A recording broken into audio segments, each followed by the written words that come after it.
Hey, this is Katie from InkkReviews, and today I'm going to talk to you about what I thought about the movie Beautiful Creatures. Yikes, the movie, where do I begin? Okay, I have to start out by saying I'm not a book-to-movie hater. I'm a book-to-movie lover. I love it when books get made into movies. I don't expect them to be the same. I know that they're going to be different. You can't jam-pack everything in a book into a 2-hour movie. You just can't do it. That being said, this movie was so far from what this book was about. I mean, you kind of still had the same plot. You still had a girl who on her 16th birthday is either going to be light or dark, but everything else that happened in between, it was like some of it didn't happen at all. So back to like what I said about the Hunger Games. In theory, everything that happened in the movie kind of happened in the book. They just couldn't fit everything into the movie. Same thing happened with Twilight. I understand those situations. But here, they were missing whole big chunks, whole characters even, and then put in other things that didn't even belong. So, for starters, please press pause if you have not read the book or have not watched the movie. I don't want to give away any spoilers, and it's really hard for me to review the movie to book if you haven't read it. Sorry. So press pause. Those of you that are still with me, I take it, have read the book, or want to watch the movie, or have watched the movie, whatever. First off, Amma, which is supposed to be, I thought it was supposed to be Ethan's grandmother. Am I wrong? I don't know. Comment below. Let me know if I'm wrong. I thought Amma was supposed to be his grandmother who lived with him. And Marion is supposed to be the librarian. But somehow they've jam-packed two people into one person who they called Amma, but was a black woman who took more of the characteristics that the librarian Marion was. So well, they took two characters in the book and kind of made them into one.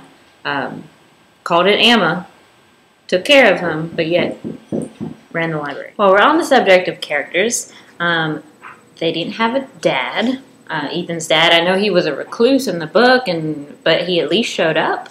I mean, they didn't even need an actor for him. He wasn't in there, not at all. Reese, Lena's cousin, not there, okay? She was in the book. Also, there was no Ryan, who was a healer.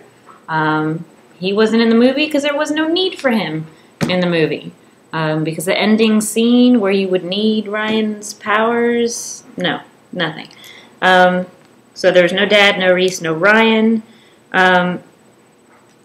Ridley and Link, they were supposed to be more of a relationship there.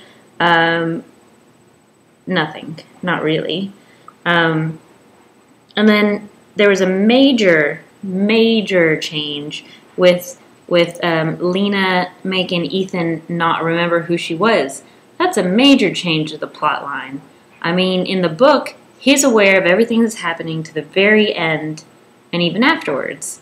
And here, she erased his memory. He has no idea who she was, her 16th birthday, the showdown. He has no idea. Wow. That's really different. At the end of the movie, he comes around and maybe he remembers, maybe he doesn't, I don't know. But then how much does he really remember? Hard to come back from that. And then secondly, whatever number we're on, Larkin, kind of in the movie, he seemed like he was kind of a good guy, helping out Lena and Macon and helped them in the end with the whole showdown. But in the book, he was not on their team. He was on Serafina's team.